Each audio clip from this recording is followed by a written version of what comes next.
ये कहानी सितंबर 2014 से शुरू हुई। आम दिन की तरह ज़िंदगी ठीक चल रही थी।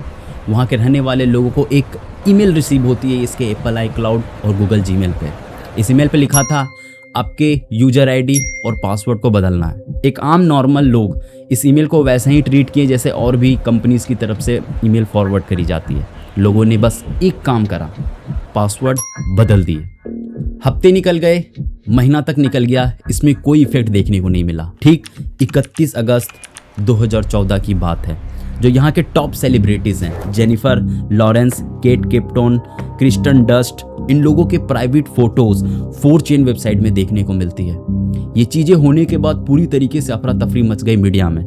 एक्चुअली में अगले ही वीक 500 से भी ज़्यादा प्राइवेट फ़ोटोज़ जितने भी मीडिया थे उसमें सर्कुलेट करने शुरू करे बहुत तेज़ी से। FBI और एप्पल मल्टी स्टेज इन्वेस्टिगेशन शुरू करती है, जिसमें पता चलता है कि ये बेसिकली ह्यूमंस को ट्रिक करके पासवर्ड निकाली गई है। इन टॉप सेलिब्रिटीज़ के लॉयर के प्रेशराइज करने के बाद गूगल बस 1 घंटे के बाद हज़ारों की संख्या में वेबसाइट, आर्टिकल्स और मीडिया जितने भी इंटरनेट में प्रेजेंट थे इस हैक से रिलेटेड और जो ये फ़ोटोज़ कंटेन करे हुए थे इसे डिलीट कर दी। इसलिए इस कहानी को साथ में समझने की कोशिश करेंगे कि असल में आखिर हालात कहाँ तक खराब होते हुए देखने को मिले। मेरे साथ बने रहो, वीडियो साथ में समझते हैं। बड़ा इंटरेस्टिंग है, बहुत कुछ सीखने को मिलेगा। आखिर क्यों ज़रूरी है हम और आप जैसे लोगों को इस इंटरनेट की स्ट्रेंथ और अपनी सिक्योरिटी को समझना। वीडियो शुरू करते हैं। ये पूरा केस स्टार्ट हुआ था लेट 2013 से, जिसमें 5 मेजर प्लेयर देखने को मिले थे। रियान कोलिजन, ये एक 36 साल का IT वर्कर्स था जो ऑलरेडी पिछले 2 साल से इस फिशिंग स्कीम्स में जुड़ा हुआ था, नवंबर 2012 से लेके सितंबर 2014 तक। दूसरे नंबर पे था एडवर्ड मैजिस्चेक, ये ऑलरेडी 300 से भी ज़्यादा अकाउंट ऑलरेडी फिश कर रखा था और नवंबर 2013 से लेके अक्टूबर 2024 तक। तीसरे नंबर पे था हमारा एमिल्सन हेरेना, हालांकि ये 2017 से लेके आगे 5 साल तक चलते रहा इसकी फिशिंग अकाउंट, जब तक इसे FBI अपने इन्वेस्टिगेशंस में नहीं इनरोल करी थी। हालांकि ये 40 से भी ज़्यादा सेलिब्रिटीज़ के प्राइवेट डिटेल्स अपने पास रख चुका था फिशिंग के थ्रू। हमारे चौथे नंबर पे था जर्जी जिरेफिनो, ये एक्चुअली में मास्टर था एक फिशिंग ईमेल भेजने के लिए जैसे गूगल और एप्पल iCloud के थ्रू आती है, और इसने ऑलरेडी 200 से भी ज़्यादा अकाउंट पहले इस काम के थ्रू हैक करके कंप्लीट करके रखे थे। पांचवा और सबसे लास्ट क्रिस्टन वेरेना, ये एक स्पेशल एजुकेशन टीचर था वर्जीनिया से, जो ऑलरेडी 200 से भी ज़्यादा अकाउंट हैक्स कर चुका था, जिसमें सेलिब्रिटी और इसके जानने वाले कुछ लोग थे। इसका टेक्निक था सिक्योरिटी टाइप ऑफ क्वेश्चंस पूछना, जो एप्पल और गूगल जैसे पॉलिसीज़ में आपको देखने को मिलेगी। आपके nearest location, favourite questions, favourite place, birth place, इन सब सारे क्वेश्चंस जो पूछे जाते हैं, ये ऐसे टेक्निक्स यूज करने में बड़े एक्सपर्ट थे। इस पूरे कॉन्टेक्स्ट में ये वही 5 लोग थे जो पूरी तरीके से अपने काम में ट्रेंड थे और परफेक्ट कॉन्टेक्ट था इनका। ये अगस्त 2014 की बात है। ये चारों हैकर्स के कोऑर्डिनेशन के थ्रू हिडन कैंपेन शुरू होता है। इस कैंपेन में बस एक काम था, एक फेक ईमेल भेजी गई थी ऑफिशियल गूगल और एप्पल iCloud के थ्रू, जो बिल्कुल सिमिलर मैच करती थी। जो हैकर्स थे उनके पास इनका डेटा देखने को मिलता। एक फिशिंग स्टाइल और भी थी जिसमें ये सिक्योरिटी क्वेश्चंस पूछते थे, जैसे एप्पल और गूगल में आपको लॉगिन करने के बाद आपसे पूछा जाता है। ये बिल्कुल सेम और ऑफिशियल मैच की तरह मैच कर रहा था। हालांकि जैसे हर बार ईमेल आती है वैसे ही ईमेल रिसीव होने के बाद कई सारे लोगों ने इसका आंसर दिया। इस प्रोसेस को वैसे सोशल इंजीनियरिंग कहते हैं या फिर फिशिंग कहते हैं। इसमें बेसिकली आपके पासवर्ड को तो नहीं चुराया गया, लेकिन आपको मैनिपुलेट करके पासवर्ड ले लिया गया। हालांकि ये जब चीज़ हो गया तो हैकर की तरफ से जितनी भी iCloud के बैकअप्स थे और गूगल में ड्राइव के बैकअप्स देखने को मिले, सारे डाउनलोड करके रख लिए गए। इवन प्राइवेटली भी फ़ोन में एक्सेस करी गई। 2014 से लेकर 2015 के बीच में कई सारे iPhone यूजर्स ने भी इस बात पे क्लेम करा था कि उसके फ़ोन को एलिजिडली बाहर की तरफ से कंट्रोल करा जा रहा है, क्योंकि इसमें iCloud का कंप्लीट एक्सेस मिल गया था। कईयों के साथ ऐसा केस देखने को मिला था कि इसके iCloud में एक्सेस करने के बाद इसके फ़ोन को लॉक कर दिया गया। पॉपअप मैसेज आ रही थी और कुछ पैसे की भी डिमांड करी जा रही थी आईफोन्स को वापस से अनलॉक करने के लिए। सोच के देखो, हैकर्स ने तो न्यू पिन भी ऑटोमेटिकली सेट कर दिए थे कि अगर इस पिन को वापस लेना है तो आपको कुछ अमाउंट पे करना पड़ेगा। ये इन्फॉर्मेशन इन्वेस्टिगेशंस के बाद पता चला, जिससे कि जो एप्पल के यूजर्स थे उसको ट्रिक करने की कोशिश करी गई थी। इसमें रियान कोलिजन का जो बात करा था हमने सबसे पहले, उसने इस चीज़ का यूज करा था और इससे जो डेटा थे एप्पल यूजर्स के उसे बैकअप में रखा। हालांकि इस पॉइंट पे अभी लंबा कॉन्टेक्स्ट है, मेरे साथ बने रहना, अभी और डिटेल में बात करना है। 1 सितंबर 2014 को FBI ब्रीफ में एक स्टेटमेंट रिलीज करती है जो मैं आपको स्क्रीन पे दिखा रहा हूँ। इसमें लिखा हुआ था कि अथॉरिटी अवेयर तो है इस रिपोर्ट से, ये hacking illegal passport information share करने की है जो ये फेमस लोगों के साथ हुआ है, इस चीज़ में इन्वेस्टिगेशंस तो होगी। एप्पल के iCloud में जो इन्फॉर्मेशन लीक हुई थी इस चीज़ में एप्पल इस बात से तो डिनाई कर दिया कि इसकी सिक्योरिटी में कोई ग्लिच देखने को नहीं मिला है। बस उसी मंथ 7 अक्टूबर 2014 पेनिनसिल्वेनिया में हमारे लिस्ट के पहले मेंबर रियान कोलिजन इन्वेस्टिगेशन में पकड़े जाते हैं। इसके कंप्यूटर के अंदर और एक्सटर्नल ड्राइव में कई सारे सेलिब्रिटीज़ के फोटो और एक फिशिंग ईमेल के टेम्पलेट देखने को मिले जिसकी संख्या हजारों में थी। इसके बाद इन्वेस्टिगेशंस में इसे अपने अंडर में रख लिया गया और भी कई सारे इन्वेस्टिगेशंस करी गई FBI के थ्रू, जिसमें एडवर्ड मैचेक और जॉर्जी जेरेफिना चिकागो में पकड़े गए इसी केस में।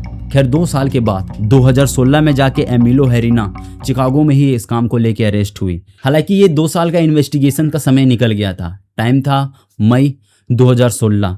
रियान कोलिजन अपनी गलती एक्सेप्ट कर लेते हैं और ये डेट आप याद रखना क्योंकि इसमें से इनकी पेनल्टीज शुरू हुई थी। नवंबर 2022 से लेकर जो सितंबर 2014 के बीच में जितनी भी उन लोगों ने काम करा था, अगले 2 साल में जो फोटो और प्राइवेट इंफॉर्मेशन चोरी करी गई थी, इस चीज़ को लेके 100 से भी ज़्यादा अकाउंट पकड़े गए। अथॉरिटीज आइडेंटिफाई करी कि इसमें 600 से भी ज़्यादा विक्टिम थे सिर्फ एक रियान के कारण।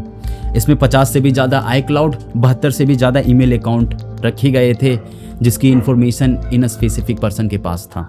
इसके कारण जो computer and fraud abuse law violate हुआ जिसमें 18 महीने की जेल की सज़ा हुई और ये अक्टूबर 2016 को रियान को सुना दिया गया। जस्ट 4 महीने पहले जुलाई 2014 को जो एडवर्ड मेजोर ने अपनी गलती एक्सेप्ट करी, इसमें पता चला कि जो नवंबर 2013 से लेके अगस्त 2014 तक के बीच में जो फिशिंग करी गई थी इसमें 300 से भी ज़्यादा अकाउंट्स हैं, 30 से ज़्यादा सेलिब्रिटीज़ के प्राइवेट फ़ोटोज़ और वीडियोस थे और इसमें कई सारे आम लोग थे जो जिनके प्राइवेट इन्फॉर्मेशन इनके पास था। जनवरी 2017 में जाके 9 महीने की जेल की सज़ा इन्हें सुनाई गई। जस्ट 2 महीने आगे बढ़ जाओ, अक्टूबर 2017 को जाके एमिलो हेरिना को इन्वेस्टिगेशंस में पकड़ा गया। हालांकि 5 साल का समय आगे हो गया था जब तक इनका काम चलता रहा। 550 से भी ज़्यादा विक्टिम पाए गए जिसके अकाउंट में फिशिंग करी गई थी।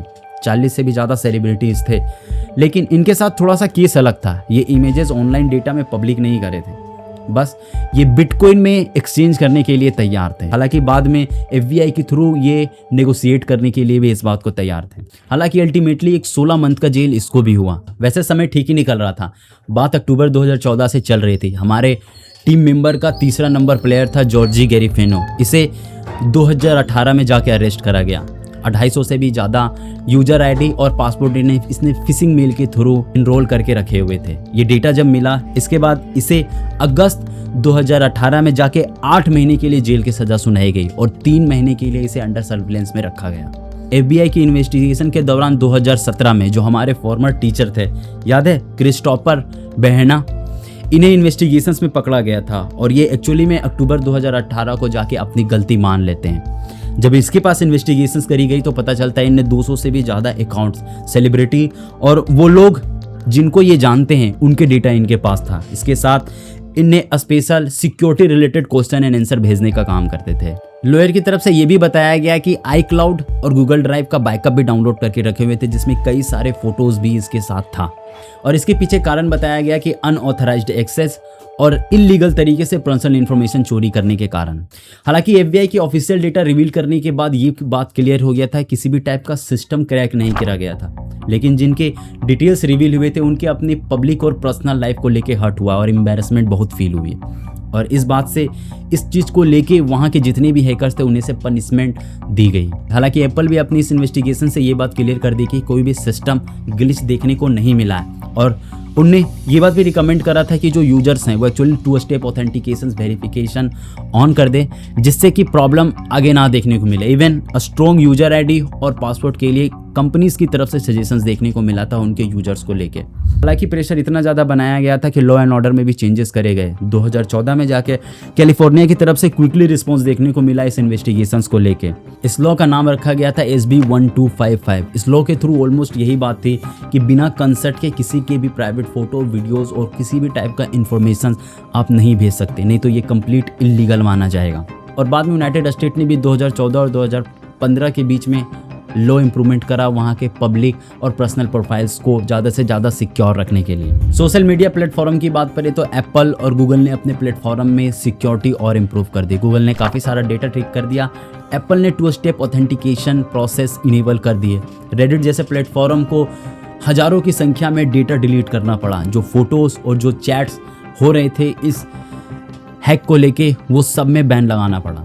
इस पूरे कॉन्टेक्स्ट से अगर समझोगे तो ये 2014 का जो iCloud हैक था ये इतना तो समझा देता है अच्छे से कि कोई ज़रूरी नहीं है कि आप अपने पूरे इन्फॉर्मेशन अपने डिवाइस पे रिलाई कर दो। इसके बाद भी आपकी खुद की अपनी इंटेलिजेंस, एक अपना एजुकेशन होना चाहिए इंटरनेट में इवॉल्व करने से पहले। अभी के लिए फ़िलहाल हम लोग इस वीडियो को यहीं पर रोकेंगे और आपको अगर वीडियो अच्छा लगा हो तो अपनी कमेंट सेक्शन में बात ज़रूर बताना। बहुत बहुत धन्यवाद आपका वीडियो देखने के लिए। किसी अगले वीडियो पर जल्दी मिलेंगे।